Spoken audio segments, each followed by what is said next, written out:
Good afternoon ma'am. Good afternoon. Ma'am thank you. Shivani, तुम्हारी tennis practice कैसी चल रही है? बहुत अच्छी चल रही है मैम, और नेक्स्ट मंथ टूर्नामेंट भी है। All the best. Thank you ma'am. Parle-G प्रायोजित एई गुरुमांकर छात्रवत्सलता छुई जाइछि सारा भारतवर्षर सबु लोकंक हृदय को। आज आमे कहिबा यूनिट 9 स्थित सरकारी बालिका विद्यालयर प्रधान शिक्षयित्री श्रीमती अंबिका हरिचंदन विषय रे, जीए मध्य तांको कर्मकुशलता और छात्रवत्सलता बल कोटि कोटि छात्र छात्री हृदय को जय करिसेंती। तांकर अवसरकालीन सभार किछि अंश आमे एठारे उपस्थापना करुछु। से निजे जड़े उत्तम शिक्षयित्री, आदर्श शिक्षयित्री, किंतु तांको विदायी अभिभाषण रे से गुणगान करिसेंती आउ जड़े आदर्श शिक्षकंकर जे हेले श्रीयुक्त निरंजन पंडा।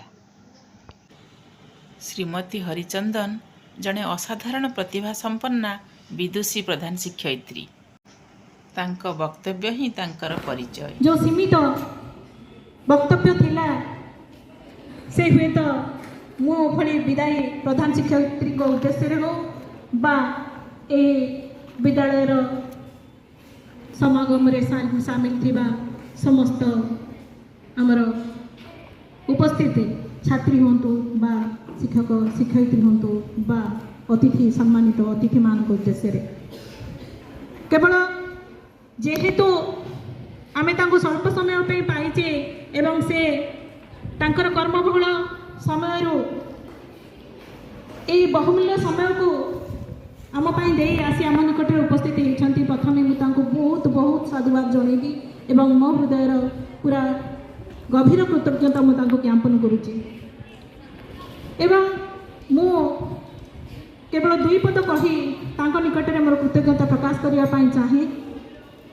सामान्य दुई पद कहीं ना जदिओ मुझे बहु दिन जाने बहु दिन मुझे जाने जे कैपिटल हाई स्कूल जिते बड़े से प्रधान शिक्षक पद अलंकृत करते एवं आमे कौन से कारण नहीं से जो प्रधान शिक्षक प्रकोष्ठ को मुझे भेट होगापाई से गोड़टी भांगी जाए माने जहाँ को कहती अति जोटा जोर रे नट कि सेटा सामान्य नथिला किंतु से परिस्थिति रे से गोड़टी सामना गोटे चेयर उपरे रखिकी से काम करूथांती।